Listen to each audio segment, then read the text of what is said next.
Alhamdulillahi Rabbil Alamin, wal aqibatu lil muttaqin, wala udwana illa 'alal zalimin. Asyhadu an la ilaha illallah wahdahu la syarikalah, wa asyhadu anna Muhammadan 'abduhu wa rasuluh. Allahumma shalli wa sallim wa barik ala Muhammad wa ala alihi wa ashabihi ajma'in. Allahumma rabbi shrah li sadri wa yassir li amri wahlul 'uqdatam min lisani yafqahu qawli. Wala hawla wala quwwata illa billahil 'aliyyil 'azim. Allahumma la sahla illa ma ja'altahu sahla wa anta taj'alul huzna in syi'ta sahla. Rabbi yassir wa la tu'assir wa atmi bil khair, amma ba'd. Alhamdulillah, bersyukur kepada Allah Subhanahu wa taala, pada pagi ini sebagaimana biasa kita dapat sambung kembali kuliah duha ataupun tazkirah. Sebelum kita masuk kepada pengajian kitab kita, saya nak menjawab beberapa kemusykilan dan persoalan yang dikemukakan. Soalan yang pertama tentang masalah orang yang berdoa kepada Allah Subhanahu wa taala disebut ya Allah, ya Rahman, ya Rahim, ya Muhammad. Ya Allah, ya Rahman, ya Rahim, ya Muhammad. Adakah ini disunahkan ataupun disyariatkan? Jawapannya tidak disunahkan dan tidak disyariatkan berdoa begitu. Ya Allah, ya Rahman, ya Rahim, ya Muhammad. Tak ada. Apa yang disebut oleh Allah Subhanahu wa taala di dalam Al-Quran, walillahil asmaul husna fad'uhu biha. Bagi Allah Subhanahu wa taala itu nama yang indah-indah, cantik-cantik. Jadi apabila kamu nak berdoa, sertai masukkan nama-nama Allah Taala. Bukan nama-nama Nabi Muhammad. Nabi Muhammad tu tang selawat aja. Tang selawat aja kita selawat, lepas tu kita sebut nama-nama Allah yang 99 itu, maknanya sebahagian daripada nama-nama Allah Taala yang 99, lalu kita doa, pohon, minta sesuatu hajat. Ya Muhammad tak ada. Ini doa ni Nabi sendiri tak pernah baca, sahabat tak pernah baca, imam-imam mazhab pun tak pernah baca. Jawabnya, doa yang macam ini tidak sunnah, tidak pernah dilakukan oleh Nabi dan para sahabat. Soalan yang kedua, tentang masalah seseorang yang melaungkan seruan azan di luar daripada waktu. Bila saya ada sebut dalam hadis Nabi, di antaranya hadis yang diriwayatkan oleh Imam Abu Daud dan juga Imam Malik di dalam Muwatta'nya, Rasulullah dia pernah terlewat sembahyang subuh. Bila mereka musafir, keletihan, lalu tidur pada waktu malam, diamanahkan kepada Sayyidina Bilal untuk menggerakkan orang. Memanglah menjadi kebiasaan Sayyidina Bilal ini, dia bangun awal dan dia melaungkan seruan azan sebelum masuknya waktu subuh. Sebab dalam hadis yang selalu kita baca tu kan, inna bilalan yu'azzinu billain kulu washrabu hatta yu'azzina ibnu Ummi Maktum. Jadi sebelum dia masuk waktu subuh, dia bangun azan dulu. Tetapi di dalam musafir tersebut, dia pun letih, penat. Dia terjaga setelah matahari terbit. Mula-mula yang terjaga adalah Rasulullah. Dan Rasulullah kata, macam mana Bilal, kamu janji nak membangunkan kami? Lalu Bilal menjawab bahawa dia pun terlena. Jadi isunya secara ringkasnya daripada hadis ini, Rasulullah pun suruh melaungkan azan. Maka di sini disyariatkan melaungkan seruan azan walaupun di luar daripada waktu. Tetapi ini kalau mereka sembahyang jauh terpencil daripada orang. Kalau kita berada di dalam suatu kampung, suatu daerah yang didiami oleh penduduk masyarakat yang ramai, di luar waktu jangan azan. Takut orang kata kita sembahyang di waktu yang berbeza daripada kebiasaan. Jadi kalau duduk terpencil daripada orang, di padang pasir ataupun di tengah hutan, disunatkan dilaungkan seruan azan. Cuma soalannya di sini, adakah azan sahaja ataupun iqamat? Dalam hadis tersebut menyebut maknanya azan, selepas azan nak sembahyang itu didirikan iqamat. Maka disyariatkan dua perkara, azan dan juga iqamat. Soalan yang berikutnya,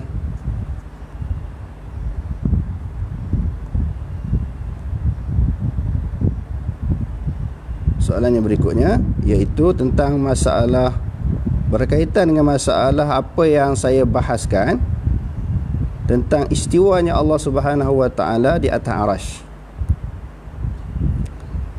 Lalu ada di kalangan sahabat-sahabat kita daripada kalangan Aswaja dan juga golongan pondok sebut, cuba geng Wahabi bersua dengan Tok Guru Baba Ismail, main sepanjang.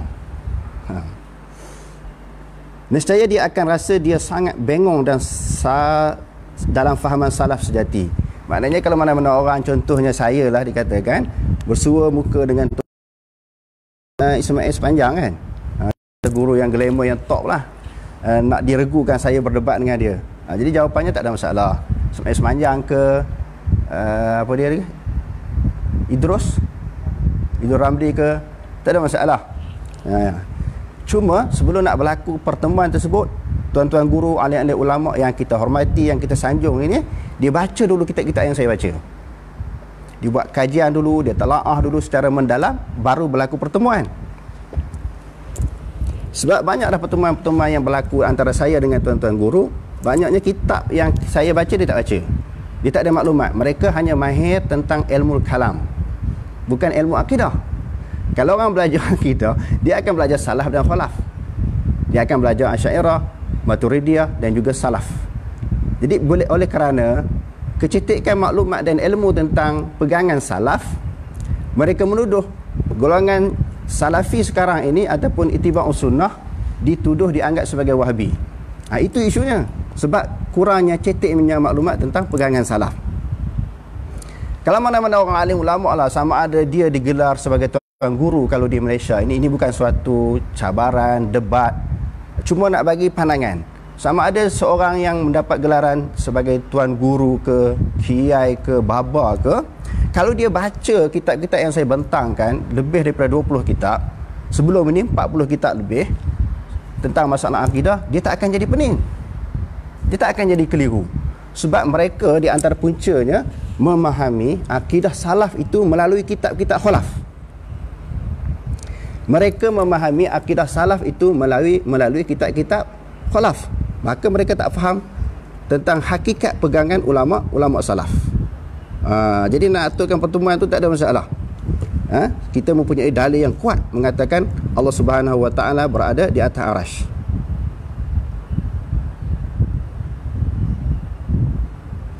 Okey.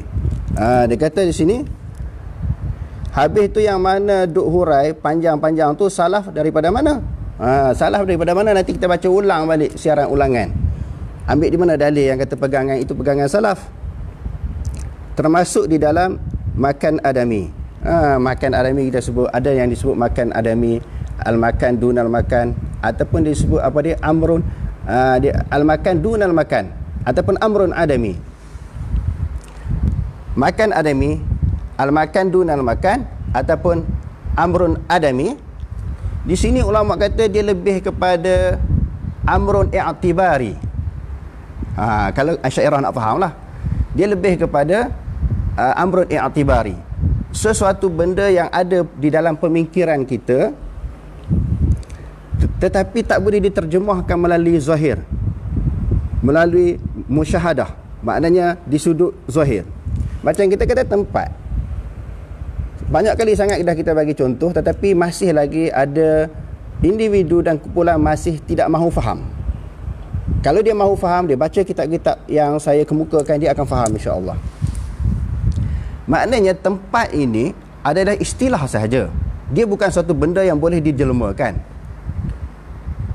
Bila golongan salah mengatakan, ini pun satu masalah, bila kita kata salaf, dia kata salah.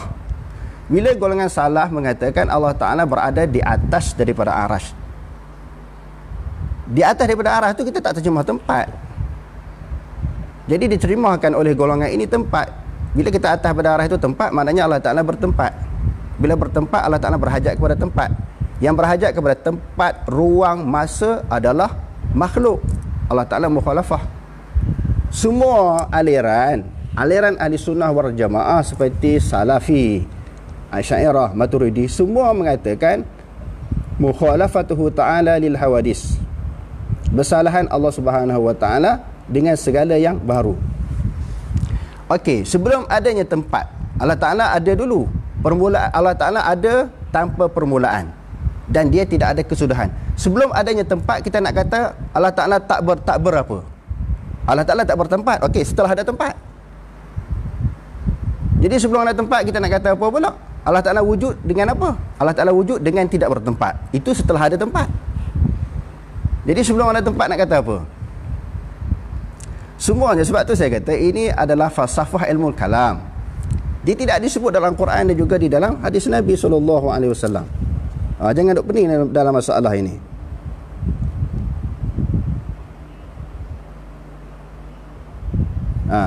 Jadi saya nak sebut, saya nak ulang sikit walaupun orang jemu. Bagi yang dah biasa dengar, dah faham, saya dah ulang 2-3 kali ni, dia jemu lah. Tapi saya ulang ni bukan untuk tuan-tuan yang dah faham. Dia kata salaf tak hurai.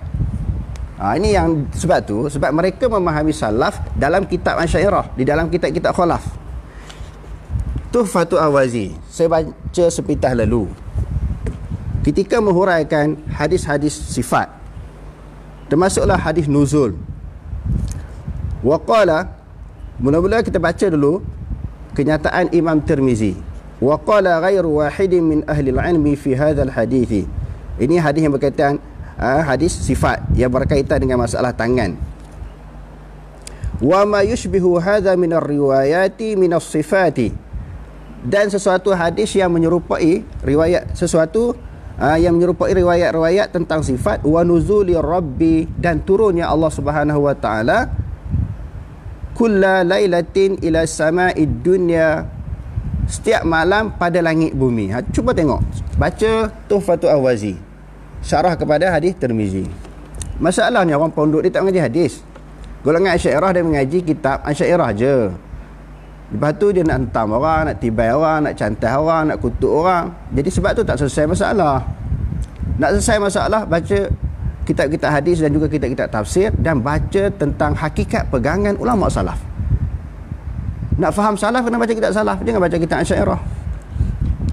Qalu qad tathbutur riwayatu, qad tathbutur riwayatu, sesungguhnya telah sabit riwayat-riwayat fi hadza, tentang masalah ini, wa yu'manu biha, dan diimani, wa la yutawahamu, tidak diwahamkan, wa la yuqalu kaifa. Kalau kita tangan, jangan duk tanya tangan macam mana. Kalau nuzul, nuzul macam mana. Istiwa, istiwa macam mana. Sebab tu Imam Malik kata ma'lumun, diketahui. Nanti kita sebut sekali lagi. Imam Malik kata Allah Ta'ala berada di atas arah dengan zat. Adapun dari sudut ilmu ni, maknanya di mana-mana sahaja, itu tentang ilmu Allah.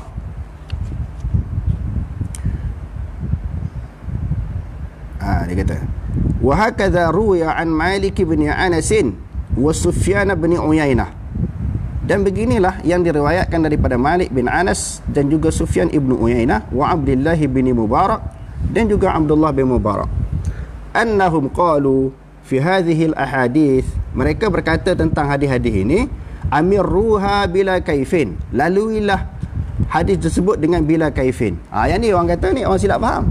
Amirruha, jangan duk terjemah, lalu saja. Ayat lah, istiwa lah. Kalau kata ain lah, jangan terjemah. Salah faham tu. Sebab di sini dia kata apa? Kita tengok dalam Mubarak Puri kata, bila amirruha bila kaifin, dia kata bi siratil amri, dengan lafaz ataupun sirah amar, minal imrar, maka lalui, ay ajridha ala zahiriha, laluilah hadis-hadis sifat ini atas zahirnya, wala tu'ridu laha bita'wilin, jangan wala tu'radu laha bita'wilin, jangan dibentangkan dengan sesuatu takwilan, wala tahrifin, jangan palingkan takwil, dan jangan palingkan bal fawidul kaifa, maknanya serah kafiat, bukan serah makna tangan. Tu tak faham. Serah di sini serah kafiat, bukan kata tak terjemah tangan. Kenapa kalam Allah Ta'ala boleh terjemah berkata-kata, samak boleh mendengar, kita terjemah dengar, basar dengan melihat? Tidakkah ini memberi waham? Kalau kata Allah Ta'ala mendengar, mungkin orang faham mendengarnya Allah sebagaimana mendengarnya baharu, ataupun mendengarnya makhluk. Kenapa yang mendengar boleh terjemah mendengar? Kita kata tak sama mendengar Allah dengan mendengar makhluk. Kita kata pun tangan Allah dengan tangan makhluk tak sama. Istawa Allah Ta'ala, berada Allah Ta'ala atas dengan beradanya manusia dan makhluk tak sama. Kenapa yang tu pula boleh terjemah, ya tak boleh terjemah? Kalau kita kata basar, basar melihat, kenapa boleh terjemah melihat? Maknanya basar ini jangan terjemah, takut orang faham melihat itu macam melihat baharu, ataupun makhluk. Ini melihat dia boleh terjemah, mendengar boleh terjemah. Allah Ta'ala berkata-kata, wa kallamallahu Musa taklima. Allah Ta'ala berkata dengan Musa dengan sebenar-benar percakapan. Kenapa boleh terjemah? Yang ni yang kita nak tanya, cuba tolong jawab. Mereka akan jawab, jawapan mereka pun kita tahulah. Mereka akan kata, oh tak sama, Allah Ta'ala mendengar, Allah Ta'ala melihat, Allah Ta'ala berkata tak sama. Kita pun kata macam tu lah, tak sama. Kenapa duk kaitkan, nak menuduh kita menyamakan Allah dengan baharu, dan dituduh saya ni sebagai mujassimah? Berat tu. Mujassimah ini menjisimkan Allah, menganggap saya ni menjisimkan Allah, dan juga dipanggil musyabbihah, mentasybihkan Allah dengan baharu. Ini maknanya telah menuduh orang Islam murtad, terkeluar daripada agama Islam. Sebab orang yang mujassimah ni hukum dia murtad, musyabbihah ni murtad, sebab menyamakan Allah Subhanahu wa taala dengan baharu. Jadi sahabat-sahabat yang nak komen, nak komplain, nak hentam, baca. Jangan pakai duk buat maya. Bila dah tak ada maklumat, kita hentam orang. Sebab tu saya pun tak apa nak marah sangat. Sebab kita faham, manusia ni dia menentang sesuatu benda yang dia jahil. Dia tentang sesuatu benda yang dia tak tahu. Jadi kalau kita baca kitab yang kedua, Aqidatut Tauhid, Soleh Muhammad Fauzan, yang jadi masalah bila mari kitab-kitab ulama Saudi, orang dah cok dah Asy'ariyah ni aswaja, kalau kitab-kitab Saudi Wahabi, tak boleh pakai. Sebab tu mereka jahil tentang akidah salaf. Sebab sesuatu pandangan yang dikemukakan oleh mana-mana ulama dan mana-mana kitab yang tak secocok dengan pendapat mereka, mereka tolak. Sebab tu tak ada maklumat. Awal-awal lagi dah tolak. Kita tengok bagaimana pergangan salaf tentang ayat mutasyabihat dan juga hadis-hadis mutasyabihat. Di antaranya disebut di sini bahawa dia ada 5 perkara. Saya dah baca dah hari tu, saya ulang baliklah. Mereka mensabitkan sifat-sifat Allah Ta'ala. Wala yatajawazuna mimma warada fil kitabi was sunnah. Mereka tidak melampaui, melebihi apa yang datang daripada kitab dan juga sunnah. Fi isbati asma'illahi wa sifatih. Pada mensabitkan nama-nama Allah dan sifat-sifat Allah, macam tangan, kita kata melihat, apa tu semua sifat Allah. Fama asbatahu Allah wa rasuluhu min dzalika athbatuhu. Apa-apa yang disabitkan oleh Allah dan juga Rasul, mereka sabitkan. Sabit ni dengan maksud ada tangan, ada kaki, tetapi mukhalafah. Wa ma nafahu Allah wa rasuluhu an nafahu, dan sesuatu yang dinafikan oleh Allah Ta'ala dan juga Rasulnya, mereka juga turut menafikan.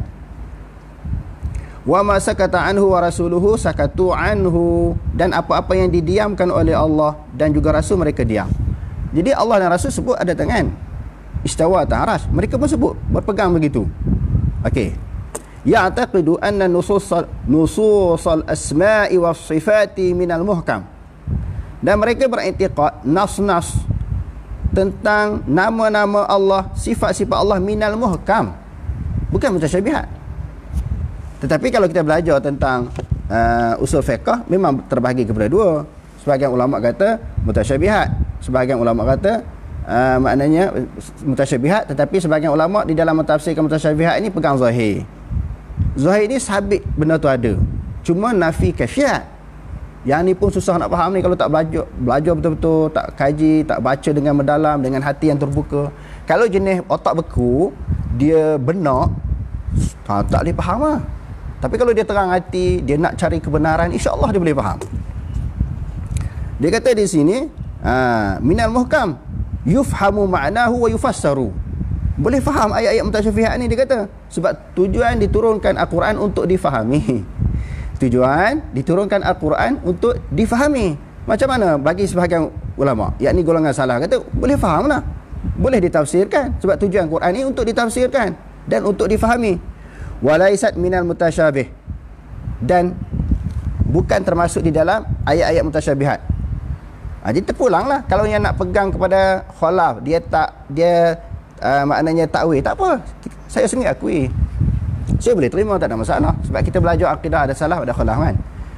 Tetapi yang jadi muskilnya, ada golongan yang tak boleh terima pendapat saya ni. Dia tak boleh terima, tak apa, jangan dia tuduh pula sebagai mujassimah dan juga musyabbihah. Ini berat. Munasabah ke tuan-tuan, munasarawak ke? Hak baca kitab berpuluh-puluh kitab ni sesat jadi kafir, hak tak ada dalil dapat petunjuk. Tak ada dalil, tak ada kitab, pakai main akal je, hak tu dapat petunjuk. Hak ada kitab, dalil Quran hadis ni, hak ni sesat. Cuba tuan-tuan boleh nilai sendirilah. Hak ada kitab pula sesat. Dia kata di sini fala yufawwidu ma'nahu, dan mereka tidak mentafwidkan makna. Mereka tafwid kafiat. Tengok ni, tengok. Mereka tak tafwid makna, mereka tafwid kafiat. Kafiat tangan tu serah pada Allah. Istawa macam mana, serah pada Allah. Adapun makna istawa tu mereka faham. Makna tangan faham. Salah lah daripada kalangan sahabat dan tabi'in lebih faham daripada kita di dalam memahami Quran dan hadis. Golongan salah paling faham daripada kita. Mereka kata, disebut di sini fala yufawwiduna ma'nahu. Mereka tidak tafwidkan makna.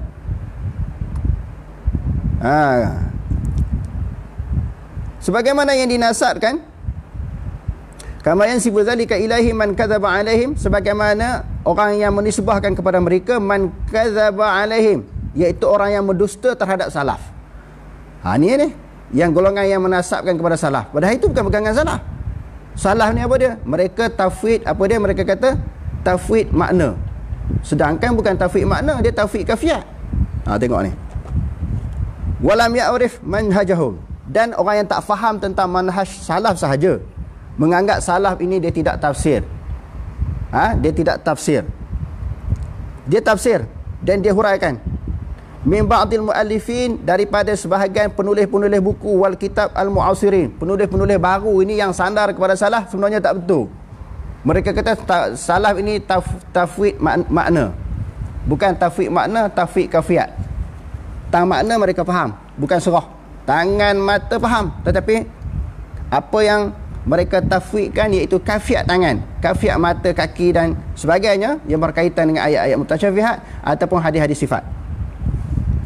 Okey, yang kelima dia kata apa? Yufawwiduna al-kaifiyata as-sifati, yufawwiduna kaifiyata as-sifati ila Allah Ta'ala wa la yabhathu anha. Mereka mentafwidkan kafiat sifat-sifat Allah dan mereka tak bahas dah lah. Tafwid kafiat bukan tafwid makna. Makna tangan memang ada tangan Allah Ta'ala, tetapi mukhalafah, ada mata, ada kaki. Adapun kita meraihkan golongan Asy'ariyah, golongan Khalaf yang mereka mentakwilkan ayat-ayat mutasyabihat dan juga hadis-hadis sifat ini bersesuaian dengan makna. Kita terima. Kalau kita belajar usul fiqh, di antaranya Al-Wajid fi Usul yang ditulis oleh Dr. Wahbah Zuhaili, Fiqhul Islami yang ditulis juga oleh Dr. Wahbah Zuhaili. Dia cerita ada dua golongan, ada takwil, ada tak takwil. Kita boleh terima benda tu. Cuma yang saya sedihnya, golongan yang tak boleh terima, golongan yang tak takwil. Dia kata kita Wahabi, sesat, Mujassimah. Tak betul tu. Begitu juga di dalam Hujjatullahil Balighah.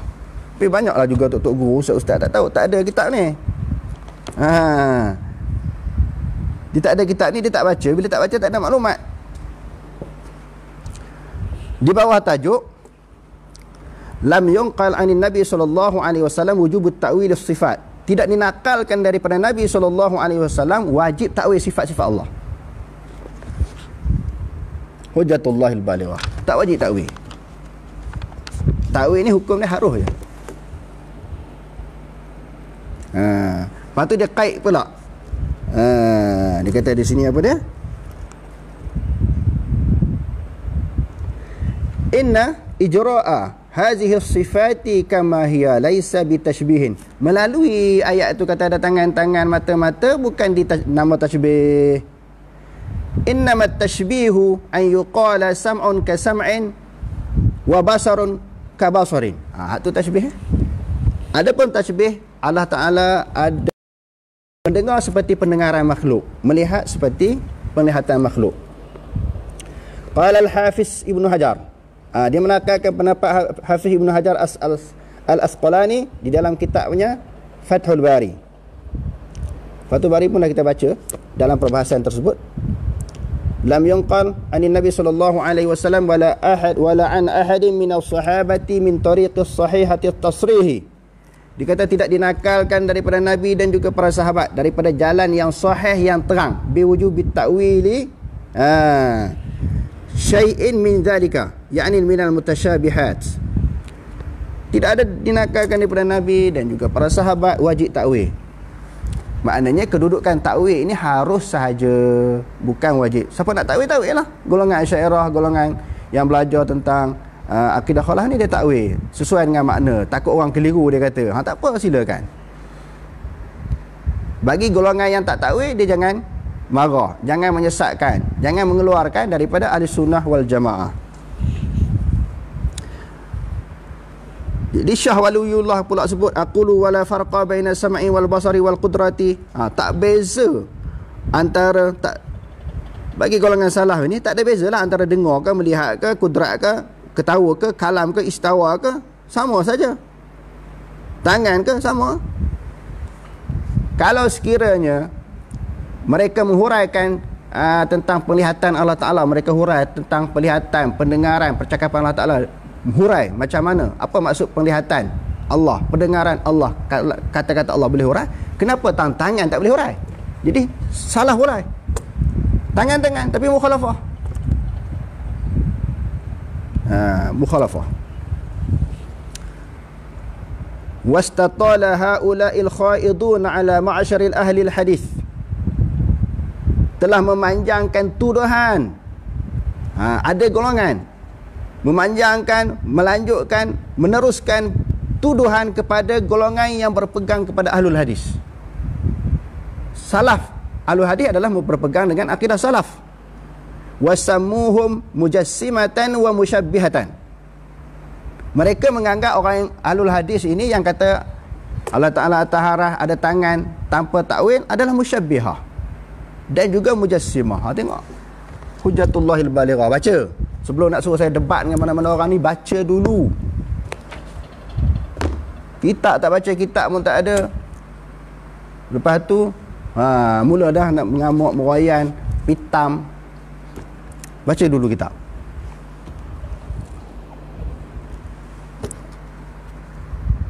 Jami' Syuruh. Dalam kitab ini juga sebut tentang pegangan Imam Malik, Allah Ta'ala berada di atas arasy dengan zatnya. Wa qad rawa Ibnu Nafi' alladhi kana min a'lamin nasi bi ara'i maliki kulliha. Sesungguhnya telah meriwayatkan oleh Ibnu Nafi', yang mana Ibnu Nafi' ni paling faham tentang pandangan-pandangan Imam Malik.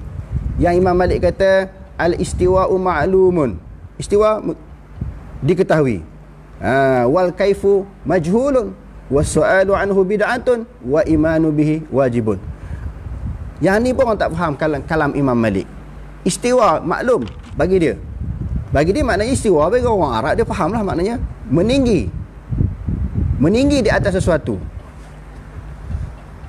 Sebab makhluk yang paling tinggi adalah arasy. Arasy ni atas daripada langit yang ketujuh. Allah Ta'ala atas lagi. Sebab tu saya sebut atas dia orang sebut apa, tempat ke apa. Salah tak terjemahkan tempat. Bila dia terjemah tempat, dia pening lah. Dia cipta punya kaedah, lalu dia tarik orang, dipaksa orang berpegang dengan kaedah yang dia pegang, yang dia cipta. Kita tak terjemah tempat, sebab tempat itu adalah makhluk. Kalau diterjemahkan tempat adalah makhluk, bukan tempat. Allah Ta'ala atas daripada segala makhluk.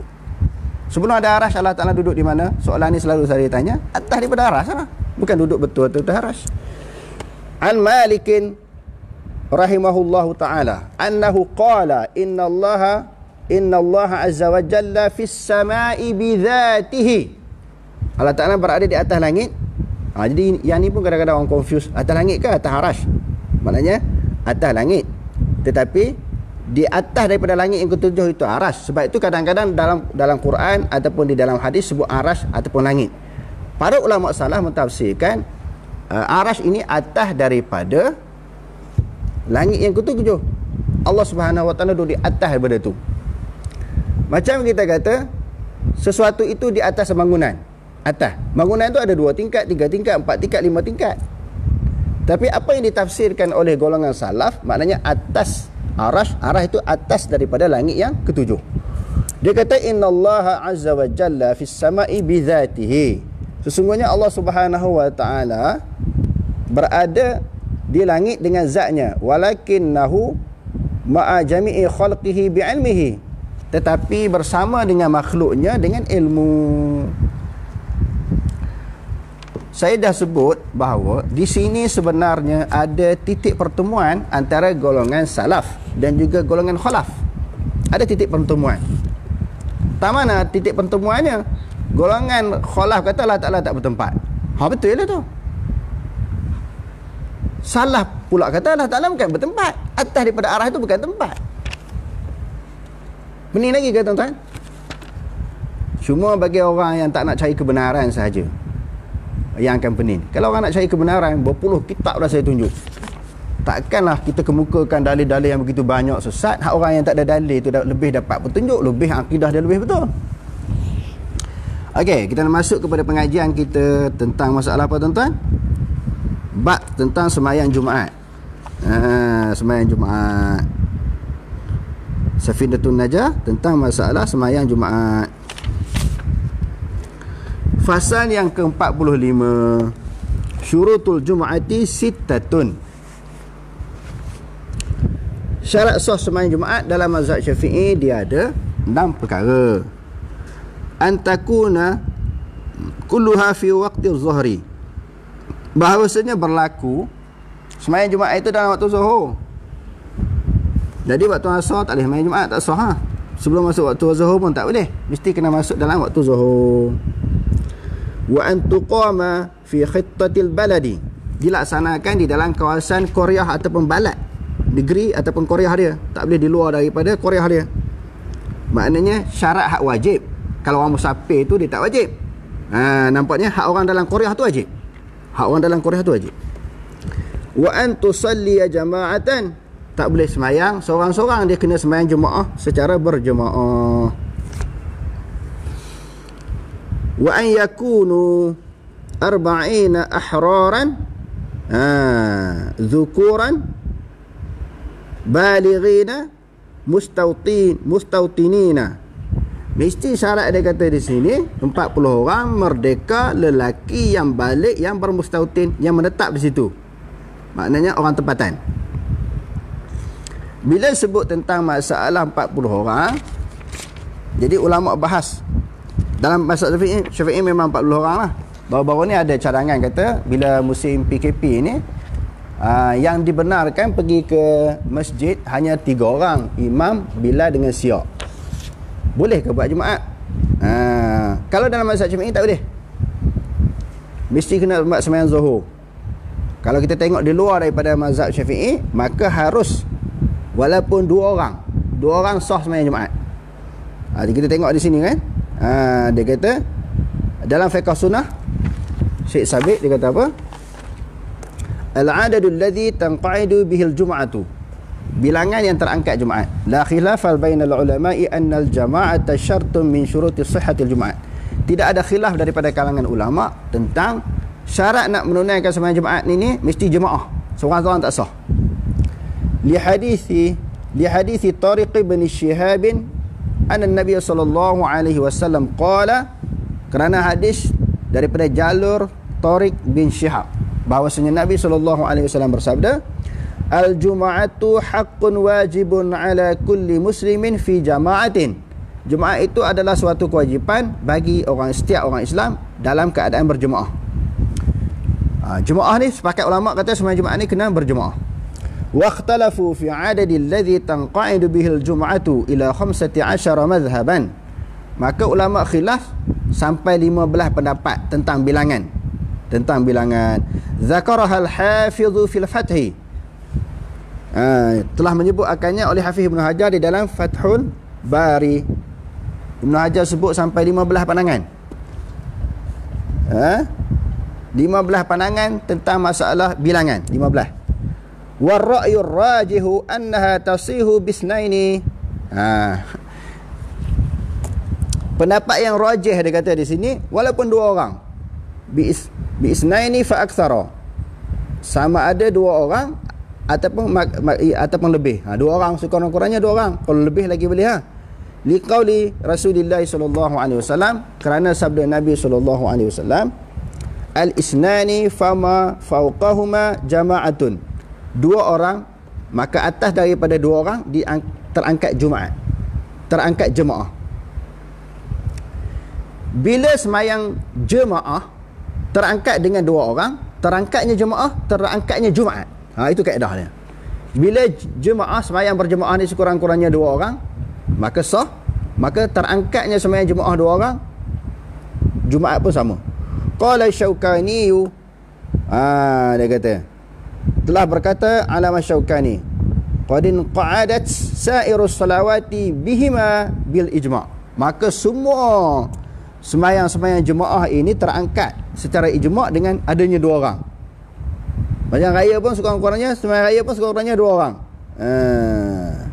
Dia kata wal jum'atu salatan fala takhtassu bi hukmin yukhalifu ghairaha illa bidalilin. Kalau nak kata tak boleh 2 orang, mesti kemukakan dalil daripada Quran dan hadis. Wala dalila ala i'tibari adadin fiha zaidin ala al-mu'tabar. Tidak ada dalil daripada Quran dan hadis menentukan bilangan.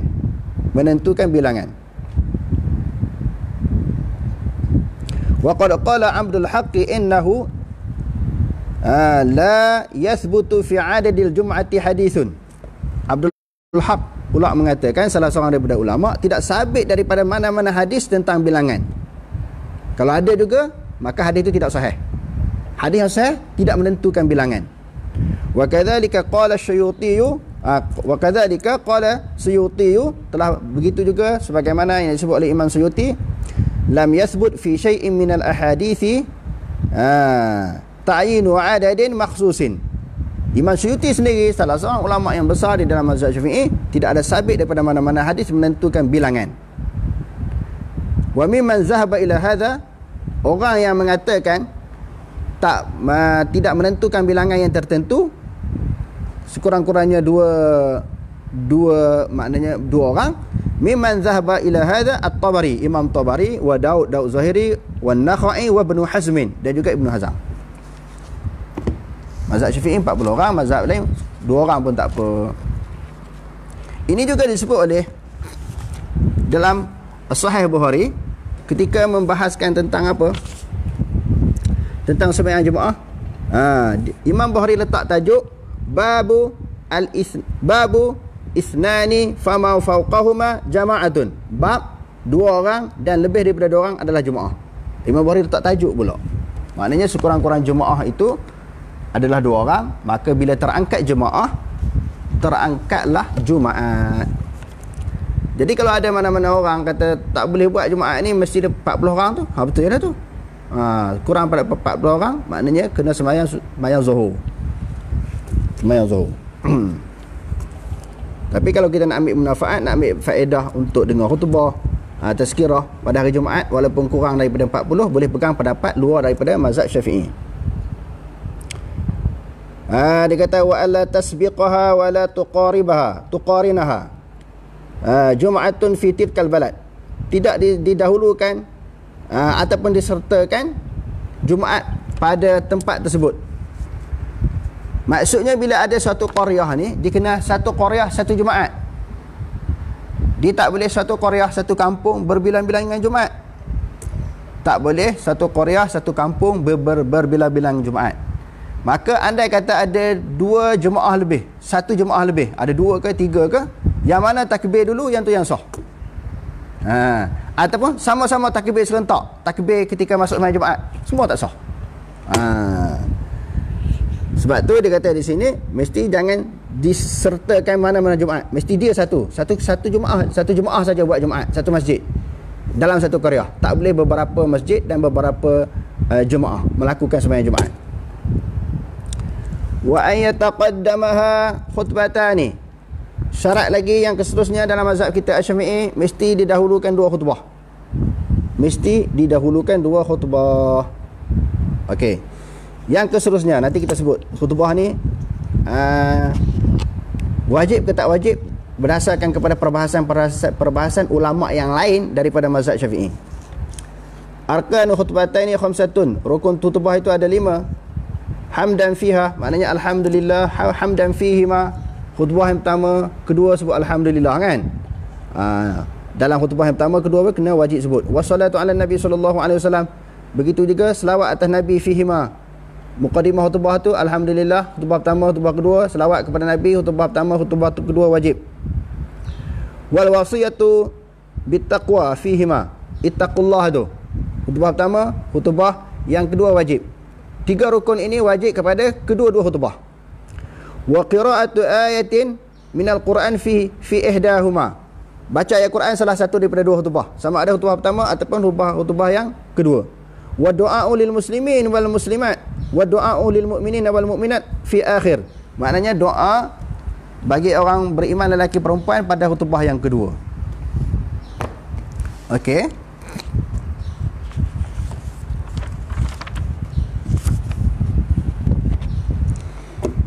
Sebahagian daripada pendapat ulama, sembahyang Jumaat ini adalah sembahyang ya. Khutbah itu adalah sunat, itu yang pertama. Kalau dalam mazhab Syafi'i kita wajib. Jelas wajib. Kalau dalam mazhab yang lain, sembahyang Jumaat itu saja wajib. Khutbah itu sunat sahaja. Maknanya pelengkap kepada Jumaat. Yang kedua, tentang bila baca khutbah pula. Bila baca khutbah pula, tadi kita baca 5 rukun. 5 rukun khutbah. Adakah mesti nak kena baca 5 rukun tersebut? Jawapannya, di dalam mazhab Syafi'i wajib. Di dalam mazhab Syafi'i wajib baca 5 rukun. Kalau gugur salah satu rukun, maka batal. Batal dia punya khutbah. Batal khutbah, tak sah Jumaat lah. Dia kena buat lain lah. Tetapi di sana, di luar daripada perbahasan, mazhab Syafi'i ada pandangan. Dia kata di sini, wa amma ishtiratul hamdilillah.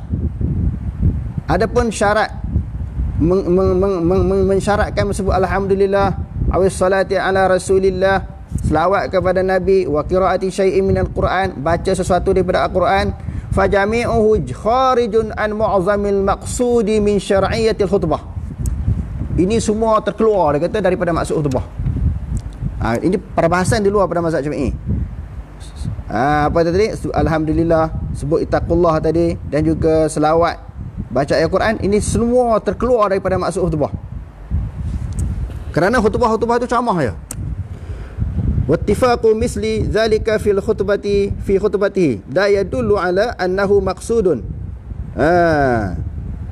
Dia kata di sini, walaupun Rasulullah sallallahu alaihi wasallam lazim buat begitu, orang Arab dan juga Rasulullah sendiri dan juga orang Arab bila nak ceramah, mereka akan baca 5 perkara tadi. Tidak semestinya benda yang biasa dibuat oleh orang Arab ataupun Rasulullah sendiri, benda itu menjadi wajib. Sunnah, kita kata memang sunnah. Sunnah ni ada yang wajib, ada yang sunat. Jadi sebagian ulama kata itu sunat je, bukan wajib. Bukan wajib.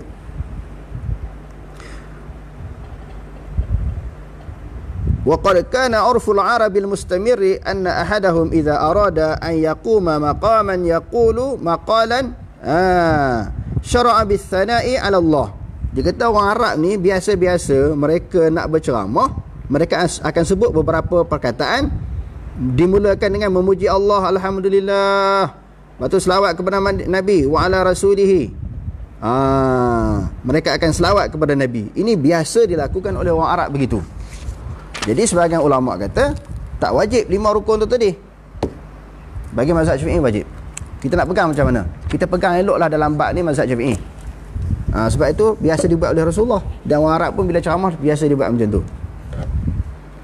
Tetapi andai kata ada di kalangan imam-imam khatib, bila dia menyampaikan khutbah dia terlupa baca salah satu daripada 5 rukun ini, maka jemaah tu kira sah lah. Sebab apa kira sah? Sebab ada pandangan ulama lain kata sah. Jadi dalam masalah berpegang kepada mazhab ini, kita boleh berpegang dengan berbagai-bagai mazhab untuk memudahkan. Bukan berpegang dengan banyak mazhab, banyak pandangan, banyak ulama ni bukan untuk mengelirukan dan bukan untuk menyempitkan, tetapi memudahkan agama Islam sendiri, memudahkan untuk kita beramal. Ad-dinu yusrun. Agama itu adalah mudah. Yassiru wa la tu'assiru. Permudahkan, jangan persulitkan. Wallahu alam. Aqulu qawli hadza wa astaghfirullahal azim wa lakum. Wassalamualaikum warahmatullahi taala wabarakatuh.